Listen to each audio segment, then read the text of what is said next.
guys, welcome back or welcome to my YouTube channel. My name is Cherie Marie. If you guys are new here, welcome. And if you're not new here, welcome back, sis. I know it's been a minute. Your girl is monetized now. So these videos gonna have a little bit of commercials. So do not skip those videos. Do not skip those ads if you love me, because you make sure I get some money, okay? But you guys have requested for a Q&A from me because it's been a little minute since I've sat down and talked to you guys. And so I wanted to sit down. I put the little question thing on Instagram for you guys to ask me some questions. And so I have them right here. So I'm gonna go ahead and reading these questions. I don't really wanna talk too much. So we're gonna get right into it. I'm going to break the questions down from like influencer questions. A lot of you guys ask a lot about my relationship status, like being a single woman. A lot of you guys ask about being a Christian woman. A lot of you guys ask about being a single mom. Just go through all of those questions and we're going to break them up in those orders. I'll start off with being a single mom. So a lot of you guys don't know, I had my daughter at the age of 15 and she's now 19, but I've been a mom for a very, very long time. She grew up with me. So of course that was a lot of trial and error, but I must say that she is amazing and I couldn't be more proud of the young woman that she is today. So I'm gonna go ahead and go through some of these questions that you guys asked me. So the first question was, what inspired you to become a mom? And what challenges did you face along the way? Well, me being a 15-year-old, I was not inspired to be a mom at all, right? I was not inspired to be a mom. It happened. I had a boyfriend. We were doing things that we were not supposed to be doing, okay? And it happened. So it wasn't something that I inspired to do, but the challenges that I faced was being a teen mom. People thinking that I was being fast, people thinking that I was a hoe, you know, people thinking that I was just out here being promiscuous, but it really was just me having a boyfriend and we loved each other, you know, and we just did unprotected things that we weren't supposed to do. That was like one of the challenges, was defending my name all the time. Another challenge was finishing high school. Finishing high school was really, really hard for me because I had to take my daughter to school with me. So at my school, I went to William Penn High School. I'm from Philly. I went to William Penn High, and they had a daycare in the basement for teen moms. So I was able to see my daughter during advisory and during lunch. So I spent lunch with my baby every day. But I made sure I graduated. And when I graduated, I was supposed to graduate in 06, but I graduated in 08 because I kept missing first period when my daughter was first born. And so I didn't get them credits for that first period, so I had to go to night school. I went to night school in 07. They lost all of my records, y'all. They lost all of my records. And so I had to go back to night school in 08, and I finally got my diploma, and my baby was about 2 at that time. And she held the camera while I walked down the aisle, and that just made me so happy that she was there. All I wanted was my baby to see me walk down the aisle. That's all I cared about, because people was already counting us out anyway. So I just wanted my baby to see me walking down the aisle, and I was able to do that, and I was just so happy. So that's like one of the main challenges, I would say, as being a teen mom. And now fast forward to today, being a single mom, you know, to 3 children now. I have a 7-year-old girl and I have a 12-year-old boy. He'll be 13 next month and my 7-year-old will be 8 next month. And so the challenges I have now was really just spending more time with them and being present. That's really a challenge for me because you have to work, and that's what be so hard, because being away from your kids, I don't want nobody else raising them. I don't want the school raising them. I don't want the grandmoms raising them, the aunts raising them, the cousins. I want to raise my kids. But that was pretty much my 2 main challenges, being a teen mom and then having to work, wanting to be present in my kids' lives. The next question is, how do you balance the demands of parenting with other aspects of your life, such as work or personal time? And so basically, how do I balance? That's something that I'm still working on. I'm putting things in priorities. Like, there's never enough time in a day, so you always have to do priority management. So whatever comes first to last, you know. So when I look at my day and I look at what I have to do, I definitely try to get as much done as I can business-wise while the kids are in school. So while they're in school, I try to shoot content, I try to go to the gym, I try to go to the market, anything that I have to do before my kids get home from school, so that by the time they come home, I'll have that time with them and I won't feel bad for like having to work while they're, you know, home. I get to help with homework, I get to spend time with them, whatever I need to do. And that helps me really balance, because those little moments really matter, and the kids really, really appreciate the fact that I'm home now and that I'm not working. And so not working at a regular 9 to 5 has really helped me to be able to balance my, you know, social life with the business and with the kids. What advice would you give other single moms who may be struggling to juggle responsibilities? Advice that I would give would be write stuff down, get a journal, get a planner, you know, and really map out your days. Make sure you write everything down, as far as like when you gotta clean the house, when you gotta do laundry, when you need to, you know, cook dinner, what meals you gotta make a dinner calendar.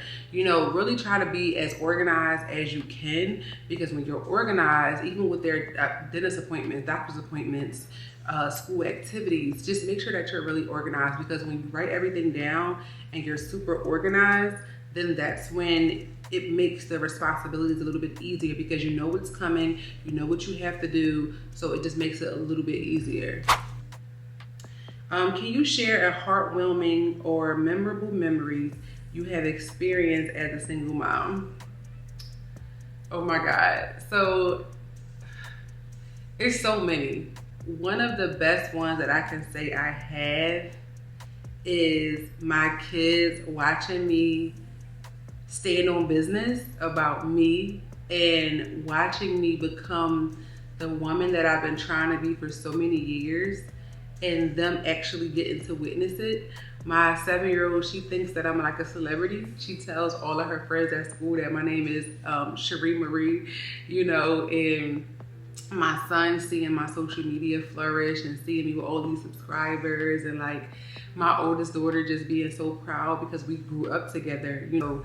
She's just very proud and seeing how far I've came and all the struggles, all the, you know, tears and everything that I've been through. It just was for this very moment. So that to me is one of the most like memorable moments, is just seeing my kids be proud of me, seeing them just be proud to call me their mom, because being a mom is not easy. And to have your kids be proud of you, and it shows, it just is a feeling that I really can't explain, but it's a good feeling. So I love that. What are some common misconceptions about single moms that you like to address? That's a good one. That's a good one. Some common misconceptions is that we're looking for someone to raise our kids because we're single. And that's not true. You know, any woman that's a single mom did not plan to be a single mom. We did not plan to be a single mom. You know, me and my kids' fathers, yes, fathers, because I have 3 kids and I have 3 separate fathers. I was in love at 3 different times in my life. When I was 15, I had young love, and I had my daughter at a very young age. 7 years later, I got with my son's dad. I was so obsessed and so in love, and I did not plan for that to end, but it ended, you know. And I was young, he was young. We did a lot of stupid stuff, and we had a child when we should not have had a child, and we weren't together anymore. But what am I going to do? We already have a baby, you know. And then my younger daughter, you know, that situation, we were very young. We both did a lot of stupid stuff. I'm definitely not the woman that I was back then. And so that didn't work out. And if we would have been more mature about a lot of things, we probably would still be together. But the point I'm making is we don't plan on being single moms, but I'm here now, and of course I would love to get married one day. Of course I would love to be in a relationship, but at the same time, I have to make sure that I'm straight. I have to make sure that I'm becoming the woman that God destined for me to be. That's what's really important for me right now. And that's what I need to focus on, because I can't focus on nothing else. Because if I focus on other things, then I'm going to be distracted and I'm going to settle and then I'm going to be single again.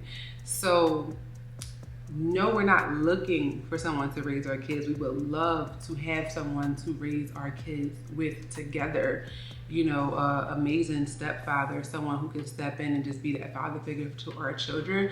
But are we looking for that? We're not looking for it, but it would be nice. Another misconception about single moms is that nobody wants us. I had to laugh at that one because a lot of guys will tell you, you washed up, girl, don't nobody want you. Nobody's looking for a woman that has children. You got kids, you're done for. Nobody wants you. And that's a misconception, because that's not true. There's a lot of men out here who would love to be with a woman that has children. It's just the majority feels that that's not true. And don't get me wrong, if I didn't have kids, I wouldn't want to date a guy that had children. But if I do have children, I would love to date a guy that is also a single father. Someone who has been in a relationship that just didn't work out and he's a single father. If a guy comes around, he does not have children, I don't really know how that would work out, you know, because I don't know how he would be as a father. He doesn't know how he would be as a dad to my children. So that would be a little bit complicated. So I don't know, but that's a real big misconception. Let's see. These are some good questions, y'all. I got all these good questions from TikTok, and some definitely came from Instagram too. Let me see. Oh, this is a good one. Have you faced any stigma or judgment from others because of your status as a single mom? And how do you cope with it? I do. And that kind of goes back to what we just was talking about how people think that women, that I'm out here just looking for a baby daddy, or I'm gonna always be single because I have kids. And that's one of the biggest stigmas. I remember I went viral on TikTok. I was talking about how I'm healed, I go to therapy, I'm smart, and all these lists of things, and I'm still single, and the guys who are checking for me are the guys that I don't want. And that video had went viral because all these guys was in the comments saying, well, first of all, you're overweight. Second of all, you said kids, because I said someone that could be a good father figure to my children. And they were like, well, second of all, you got kids, so that's a no-go. And it was just so crazy because, again, like I said, a lot of guys feel like because you have children, you're done for. So that's like the biggest thing that I have to cope with, is that if I do decide to date again, it's always in the back of my mind, like, am I washed up?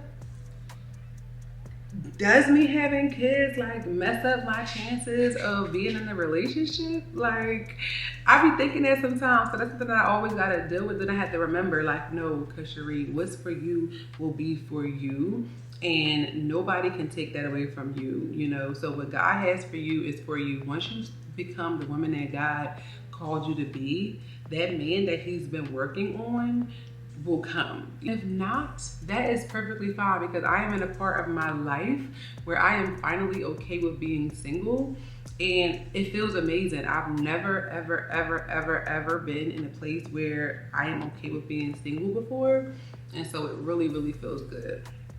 So I ain't worrying about it. Can you discuss any support networks or resources that you have been particularly helpful, that has been particularly helpful to you as a single mom?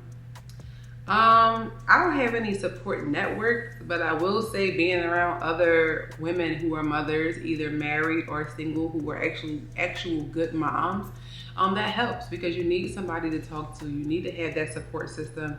You need to have, you know, someone there to understand what you're going through, because you don't want to keep it all in. And sometimes you want to just make sure that you're not crazy. So that definitely helps a lot of times. What do you hope people take away from your experiences and insights as a single mom? is don't give up. No matter what people are saying about you, no matter if they counted you out, don't give up, because when you give up on you, you give up on your kids. And the thing that keeps me going the most is my why. My children are my why. My children are the reason why I do everything that I do. Like, that's why I truly believe that it was the reason why I had my daughter at 15. Because if I didn't have my daughter at 15, I truly don't believe that I would be the woman that I am sitting in front of you guys today. Like, she gave me a drive. She gave me a want to that I don't know if I would ever have had, you know? So she's definitely my why, my beginning why. And then my other children came after that, just made me even more a beast. So never give up. I know it gets hard, but things don't happen to you, they happen for you. So don't give up, because your babies are watching you and they are your biggest fans, and they are always, always rooting you on. So don't give up. All right, guys, so that concludes the parenting, well, the single mother portion of the questions. You guys really did that. Y'all did that one thing right there. Y'all did that one thing when it came to those questions. Y'all really did. I guess we can go into single woman questions. So these were a lot. Like, it was mostly like mom, and then there was a lot of singleness questions, but that's the ones I wanna go over. So it's a lot of questions in here, y'all. Let me pick one. Hold up. How has being a single woman empowered you in unexpected ways? Who, that's a good one. For one, being single has made me love on myself so much more. Like, doing my hair and makeup because of me, not because of a guy, or wanting, you know, a compliment from a guy. So it was like, that really just is one thing that being single has done for me. Like, doing self-care, self-love, you know, nighttime rituals, and getting my nails done, and just putting on a nice outfit, doing elevated attire, you know, making sure I look good when I go out the house, and that it's for me. Like, just taking this time out to love on me has been so empowering. And like, it feels like I really like unlocked like a new level of myself. And also on top of that, like, I'm celibate. Not giving my body to just anybody because I'm horny, or not just texting people, and just not letting people just be in my space. It's such a power. Like, do you know that you are the person that allows access to people in your life? Like, people won't be around you if you won't allow them to. That is power. Do you not understand? Like, that is power, okay? So like, being a single woman and really owning your singleness is just so empowering. Like, it just feels like you literally have the world in the palm of your hands, because you decide what you accept in every area of your life. It's just amazing, and I love it. What advice would you give to a single woman navigating the dating scene? Girl, the dating scene has piss in it, okay? It has piss in it. Psych dog. But the dating scene nowadays is just, oh my goodness, it's horrible.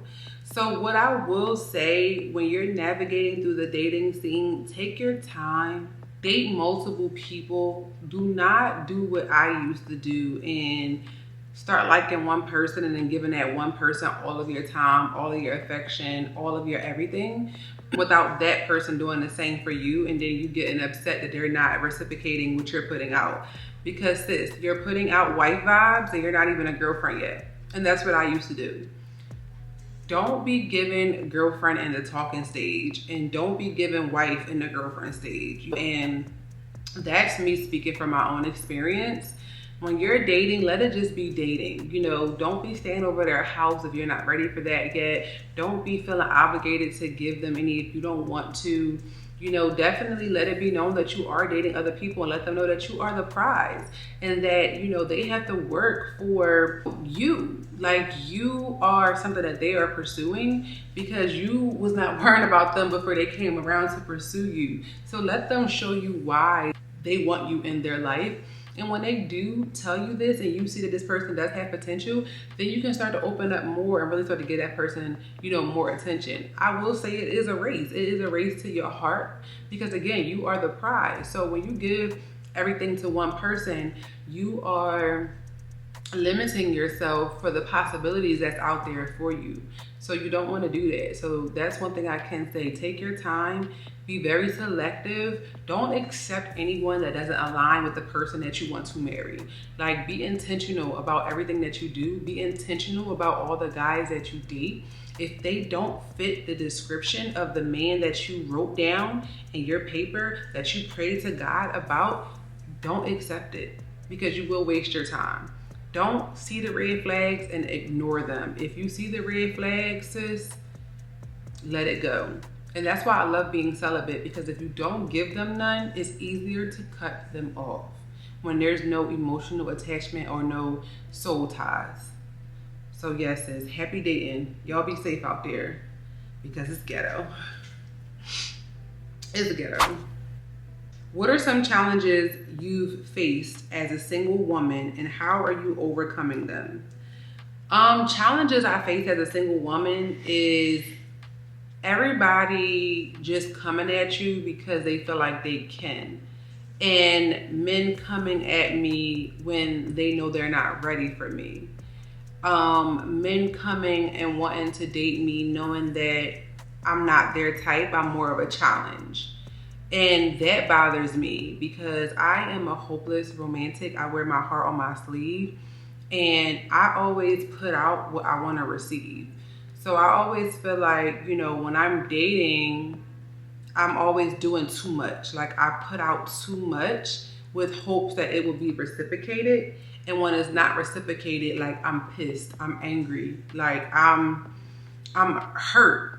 But I set myself up for failure because I expected something from someone that we never even had that discussion. I just felt like I do this for them, so it should be done for me. And it always been like a big letdown.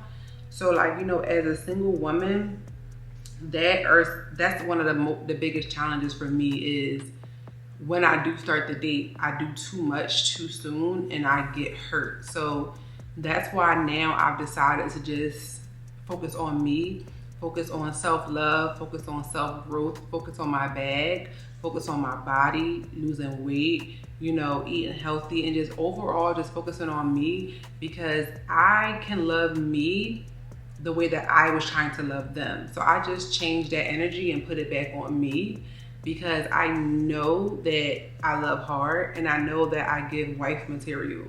And that's a struggle for me because I'm not a girlfriend, I'm a wife. So it's like, it's hard for me to like go through that dating phase because I be having to restrain myself so much. So I have to stay single until someone comes around that deserves that part of me and they're willing to give it back to me the way that I'm giving it to them or more. So I hope that answered that question. I feel like I got a little sidetracked, but I think y'all get the gist. Oh, this is a good one. How do you prioritize self-care and personal growth while being single? Self-care. I do my nighttime rituals. Y'all see me on my TikTok. Y'all see me on my Instagram. I do little skincare routines. I really do in-depth showers. I've really been loving my skincare lately. I've really been loving my skincare rituals. Like, that's been my thing. Sitting down, reading a book, going to the gym has been my thing. Oh, solo dates. It's cold out here now in Philly, but once it get nice again, I'm going to be back on my solo dating. I absolutely love solo dating. This is something that I started last year and I absolutely love it. Just getting dressed, putting on some makeup, putting on a cute outfit, and just going out and getting something to eat, getting something to drink. And then sometimes I'll take pictures afterwards, get a little bit of content in. But really just doing things that makes me happy and figuring out what I like. Not trying to be like, oh, if someone says, where do you want to go to eat? And I'm like, oh, I don't know. But now that I solo date, I look at restaurants in the city. I figure out where I want to go and I go to the restaurants. So when it is time for me to date again, I'll know what restaurants I like. You know, I'm not waiting around anymore for somebody's son to take me somewhere. Like, cause I will grow old and dusty before, you know, someone comes around that's worthy, you know, to take me out. So I know, but definitely putting time to the side to love on you, sis. It's getting your hair done, getting your feet done, doing your skincare, making a good bubble bath, taking solo dates, just making sure that you put time to the side to fill your cup. Because you have to fill your cup up first before anybody can get the overflow. Like any guy, any friend, your children, anything. You have to fill your cup up first, and then everything else around you will get the overflow. Not you pouring from an empty cup, sis. Because that's never gonna work. It's never gonna work for you. What are some myths about single women's happiness, and how do you challenge them? A myth about single women's happiness is that we need a man to be happy, and we do not. Because I thought that I did. I thought that I needed a man to be happy, child. I used to feel like, dang, like I ain't got no man. Like, who am I gonna lay it with that night? Who's gonna take me out? Who's gonna call my phone? Who's gonna text me? Who's gonna say good morning, beautiful child? When you get to a certain part of your singleness, when you have become successfully single, you do not care about any of that no more. You do not care about any of that anymore, okay? So literally, we do not need other people to make us happy. We can make ourselves happy. And women, another myth is every time we are nice to a guy, we're flirting with them or want to date them. That is not true. Just because I'm being nice don't mean that I want you. And that's exactly why women don't like speaking to guys in public. And then the first thing they say is, dang, you could at least say hi. No, because if I say hi, then you want to go further. And then you want to be like, well, what's your number? What's your name? And then I'm gonna be like, I didn't ask for any of that.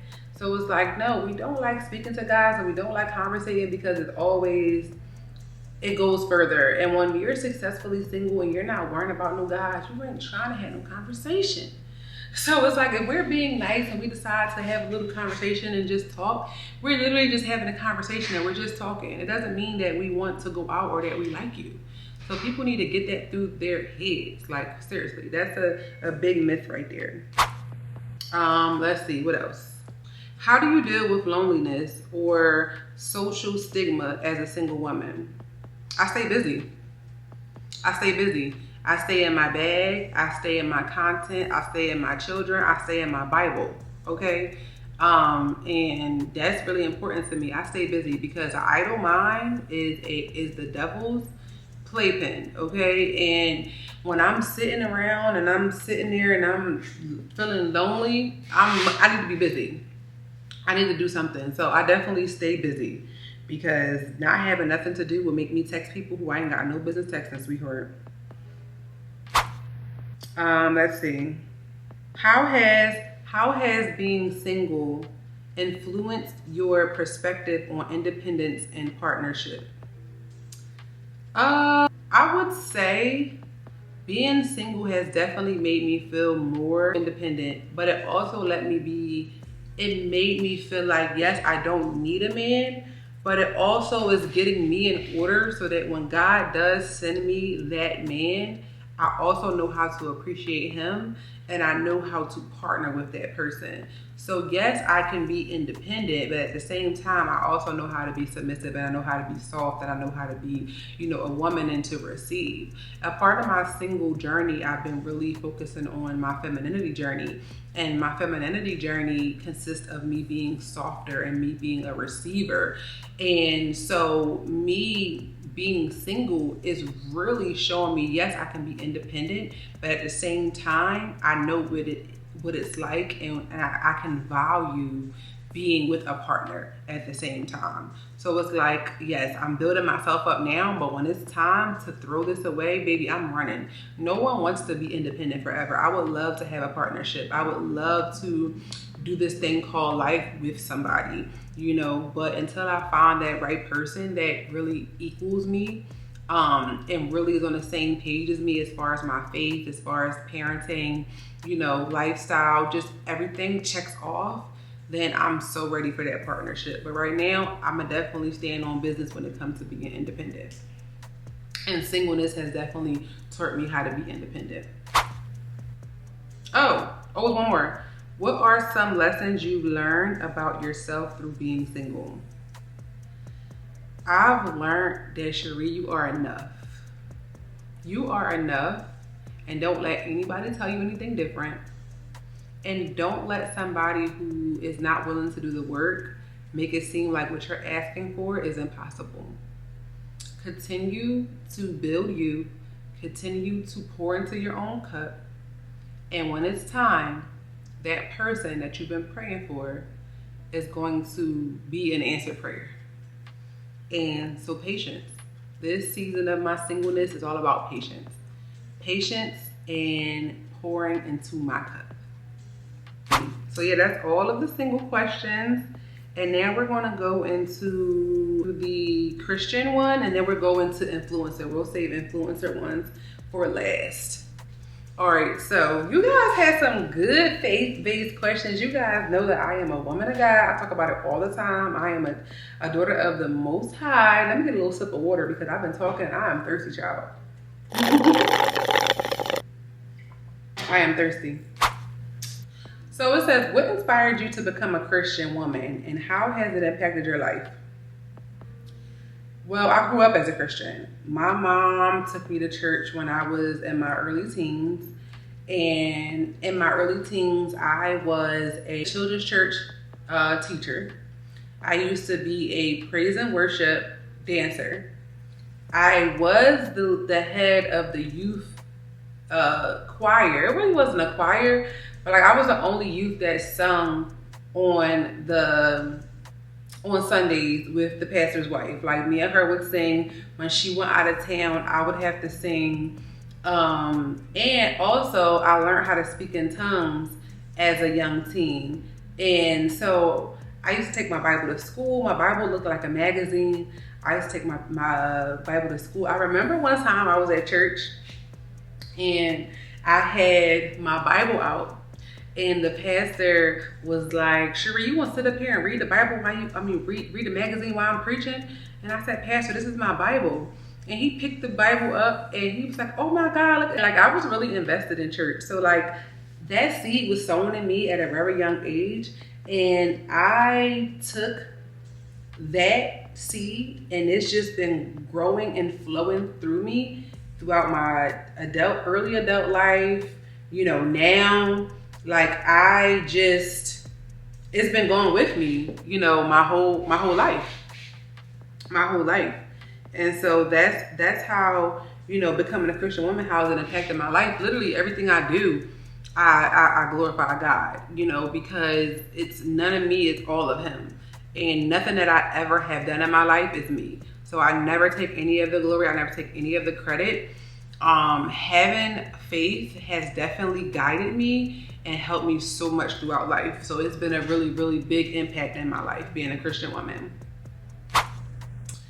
It says, how do you navigate the balance between modern life and traditional Christian values as a woman? The Bible is timeless. So the same situations that happen in the Bible definitely happens with us now. Like whenever I'm going through a situation and I don't know what to do and I read my Bible or I read my devotionals or I talk to God, it'd be the same situations that happened back then. Yeah, the words may be different, like the these and the thous and the names may be different, but the situations be the same. And one thing about me, I'm more of relationship or religion. So I'm not a real religious person. So I don't like live my life on like a strict Christian, judgmental, perfect. Like nothing about me is perfect, and that's why I need Jesus, because I'm not perfect, but I'm all about relationship over religion.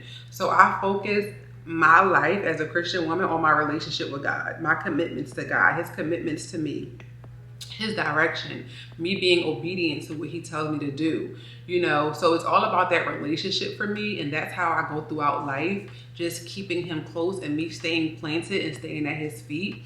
And that's how, I navigate, through life as far as back then and now. What advice do you have for young Christian women struggling to find their identity in a secular world?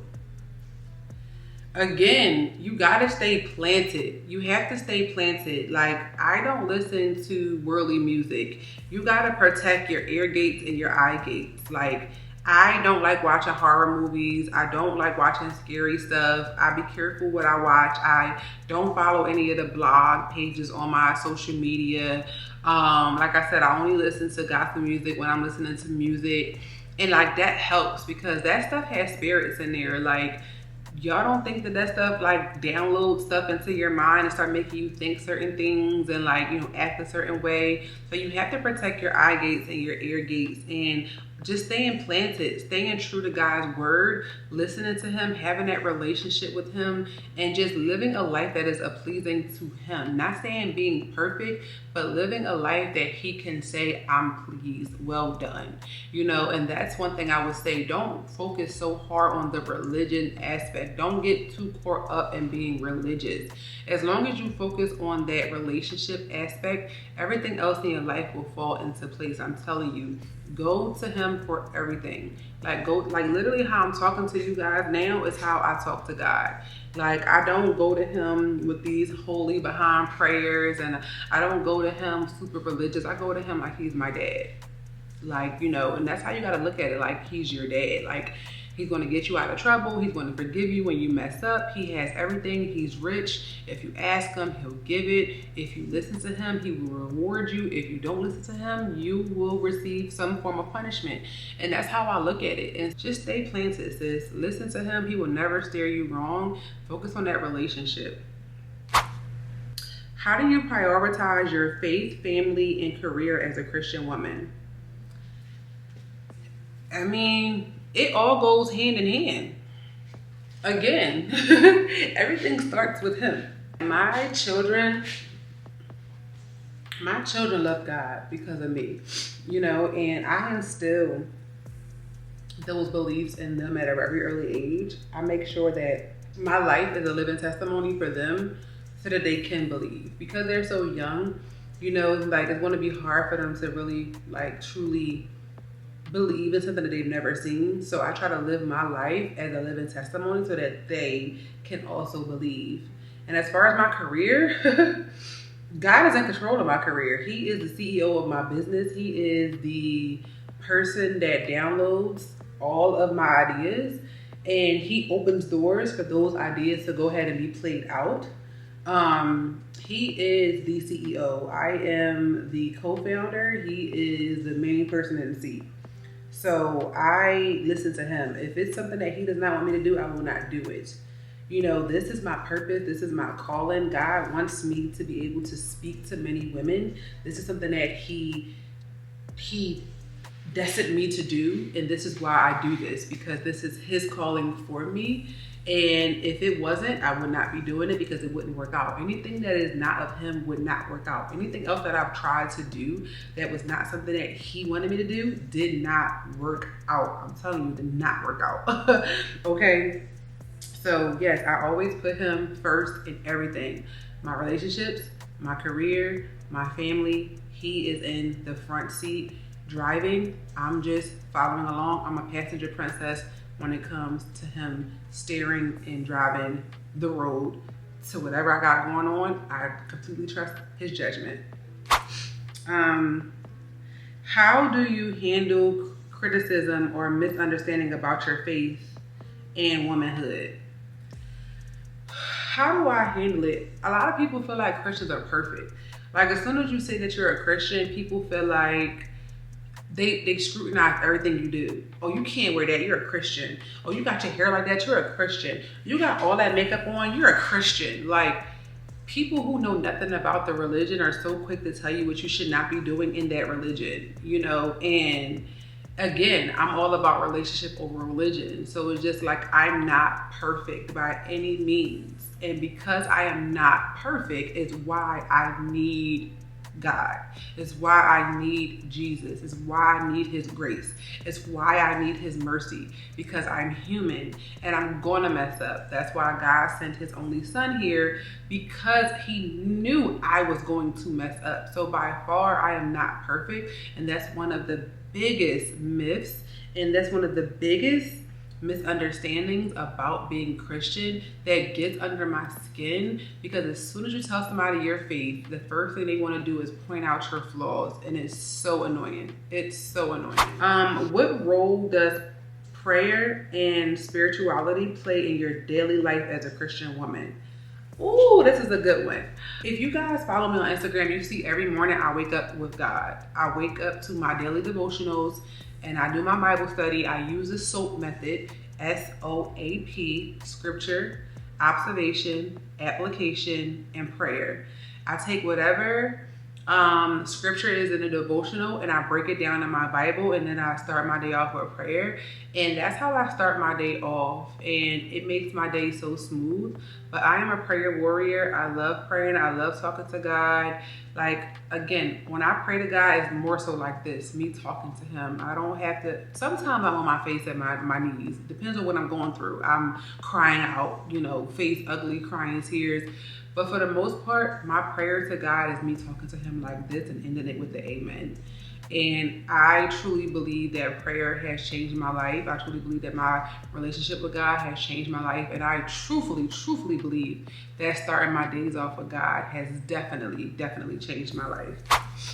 Can you share some empowering stories of Christian women who have influenced your faith journey?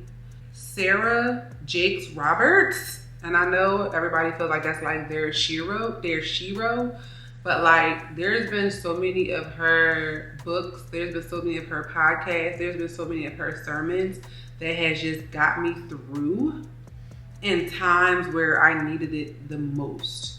And I will definitely say, like, she is one of the people that keeps my faith intact. And just any other woman that's around me that's faith-based. Like, we're all connected, and I just love how my social media platform, like, God has just been sending me like so many women of faith, and it's just been so dope, because I'm just like, everybody's bio is like, women this, God this, God first, and I'm like, God, I see what you're doing here. You're sending me all of your women, and I love that for me, because like, not only am I a girl's girl, but I am a woman of God's girls, if that makes sense, so. But yes, I love women in faith. Like, we just got this thing about us. Like, we be serving looks and Jesus. Okay, listen, period. So that was some great questions. You guys are killing it with the questions. Like, y'all really dug deep and asked these great questions, and I really love it. So now, last but not least, we're going to go ahead and dig into the influencer questions. So it says, can you share a little bit about your journey into becoming an influencer? Child, where does that journey even start? Like, I've been trying to be an influencer since, I would say, 2015. 2015, I've been trying to become an influencer. I started a YouTube channel. I did not know what I was doing. I did not have a good computer. I recorded videos and I just put them in time lapse because I didn't know how to edit. So I would just fast forward through the whole video. And I would be so pissed, but I still posted them on YouTube because I just wanted them out there. I didn't know about vlogging back then. Vlogging wasn't a thing back then, but I just knew that I wanted to be an influencer. I knew that I just wanted to sit in front of my camera and talk to people. I knew I wanted people to hear my story. I knew I wanted to just be that. Like, you ever like dream and really see yourself doing something? That's like God's vision for you. If you can see it, it can happen because you're destined to do it. So I've always seen myself as an influencer. I've always seen myself as the woman that you see today. I've always seen myself be this person. And so my journey has been rough. I've been a makeup artist since 2016. I started to become a real estate investor. I was a wholesaler in 2018, where I was online going viral for starting this 30-day challenge, trying to people to get their first deal, their first wholesale deal in 30 days. And that's when I really started to become like an influencer, posting every day, posting my journey on how, you know, I would become a wholesaler and close my first deal, which I did. I wound up closing my first $15,000 wholesale deal using none of my money. And that was amazing. And then I went from that to doing regular content creation, everyday lifestyle type of stuff.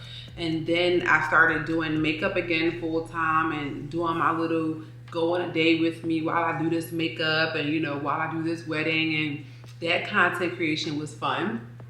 Then I became a business credit coach, and I had a whole Instagram teaching people how to, you know, build business credit. And like that was more of like, you know, influencer content creation type of things. And then here we are today, you know, it's all just full circle, you know what I mean? And now I'm just living my life, and I'm a full-time content creator and, you know, makeup artist, and God is just using me to motivate. And now I'm doing health and wellness, and I never in a year thought I would be doing health and wellness, but God is using my community to hold me accountable, and I just love him for that. Oh my goodness, I never thought I would be here, y'all. I hate the gym. I never thought I would be a health and wellness influencer, but I'm here and I love it, and I love you guys, and I'm just like, it's crazy. So it's been a crazy journey, but here we are. We have almost 30,000 followers on Instagram, 20,000 followers on TikTok, 1,600 subscribers here on YouTube, and we're finally monetized on YouTube. We have brand deals with big brands. We're on PR lists with big brands, and it's just like I never would have thought. I mean, I can't say I never would have thought because I drink this, but to actually be here is just like it's hard to explain, man. It's a beautiful feeling. How do you decide what type of content to create? That's been a struggle for me. That's been a really struggle for me, but I try to look at my audience and I look for a need.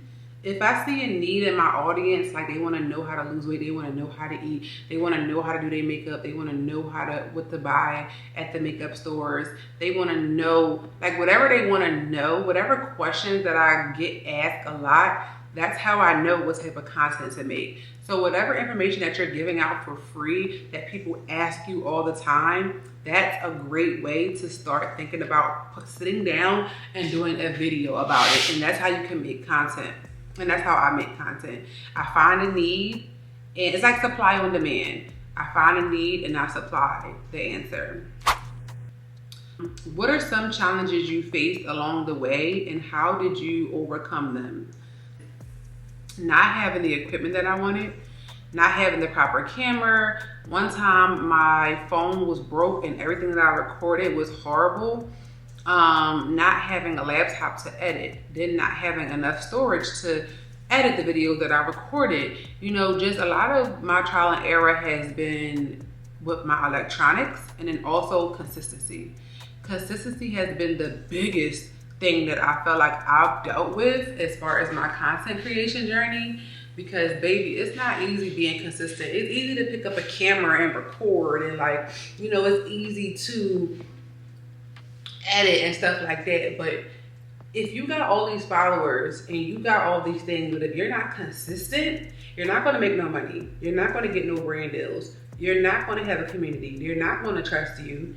And being inconsistent has been my biggest struggle.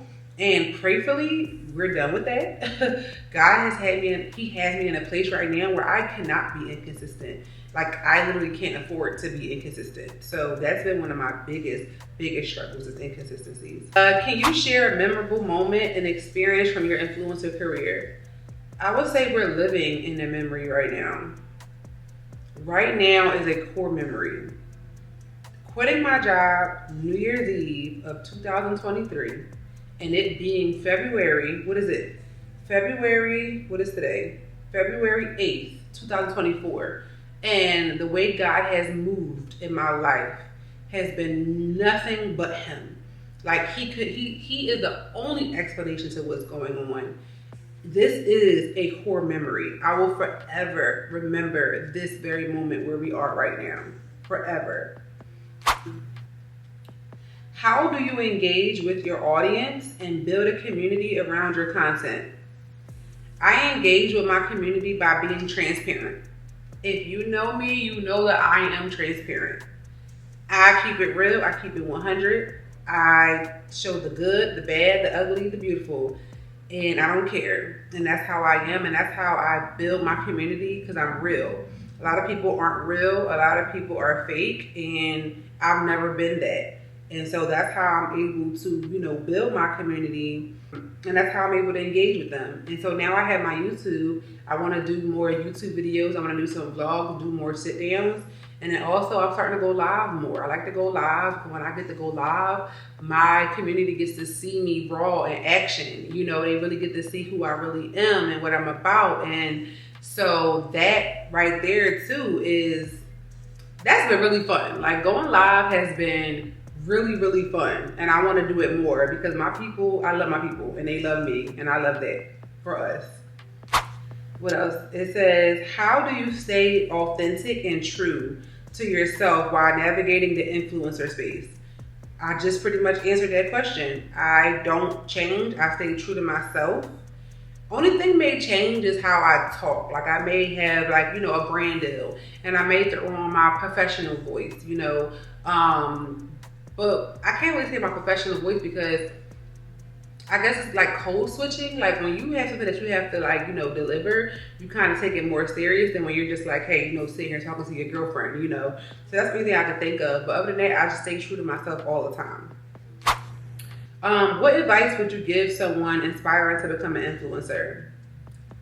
And I know y'all hear this all the time, but make that content. Figure out what you want to do. Figure out what is missing in the world that you can contribute to.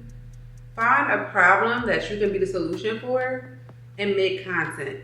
Once you solving someone's problem, you grab their attention. And then once you grab their attention, then that's when you're gonna start doing like day in the lives, get ready with me, things like that. But if people don't know who you are and you just straight start making get ready with me's, you just straight start making, day in my lives and vlogs, you're not going to get any engagement and you're going to think that your content sucks. It's not that it sucks, it's just that no one knows you yet.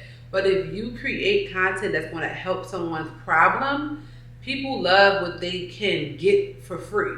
So if they feel like they can come to your page and they can learn something, they're going to engage, they're going to follow, they're going to like, they're going to comment. And then once they get used to you helping them and teaching them things, once you start to do the get ready with me, they're going to be like, oh, I would love to get to know her some more. Once you start doing, day in my life, they're going to start to watch. But you can't just start off with that, because people don't know you yet. They're just going to just swipe. So think about what's something that you can contribute that someone needs help with, that people ask you all the time for free. If there's something that people come to you with all the time and they're asking you for free, then that's your niche. You can make content giving out those tips and tricks, and I guarantee you, you'll create a community.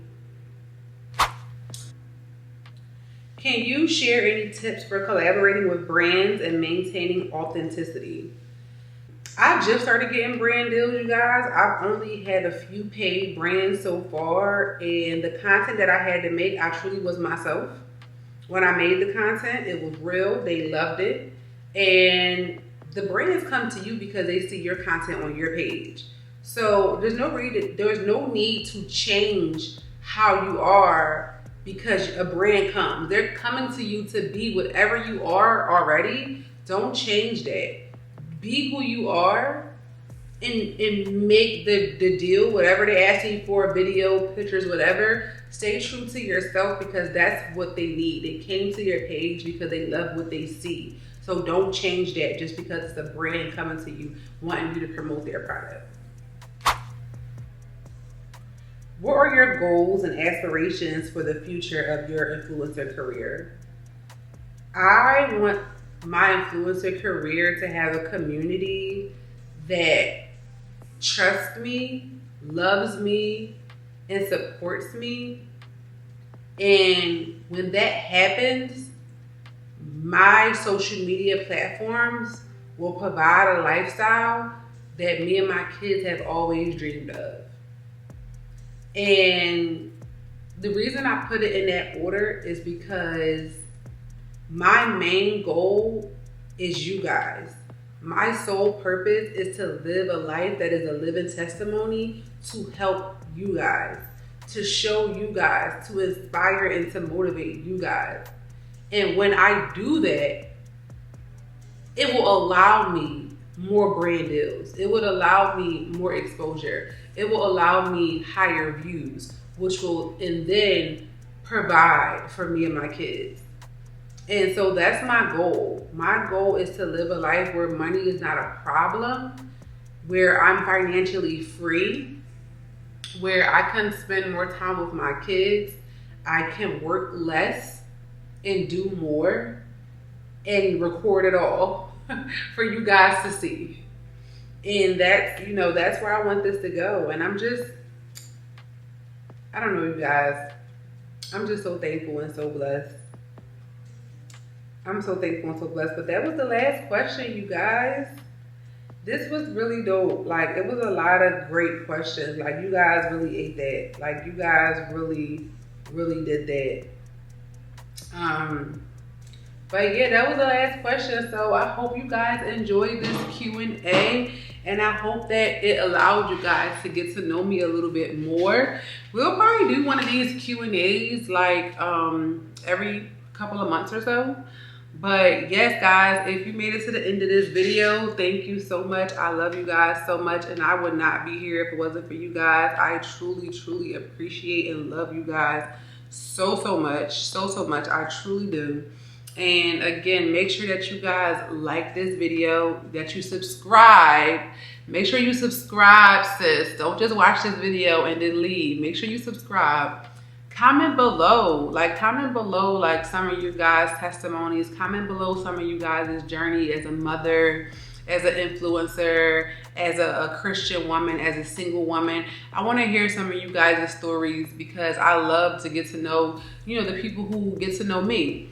But yeah, like this, comment, subscribe, and share it. Share it with somebody who could use some of these answers to some of these questions. They may have the same question. And yes, guys, until next time, I will see you guys later. And it won't be 3 years and it won't be 2 months. And I know I say that in my past videos, but this time is different. This time is different. Do you guys see the quality of this video? I didn't invest it, okay? I didn't invest it in a camera. I invested in a lens. Okay, so God is moving, God is working. This is not the last you guys are going to see of me. I am monetized now. Your girl gets a check from YouTube now. So yes, don't skip those commercials. But yes, you guys, I will see y'all in the next video. Mwah. I got a reason to smile. I got a reason to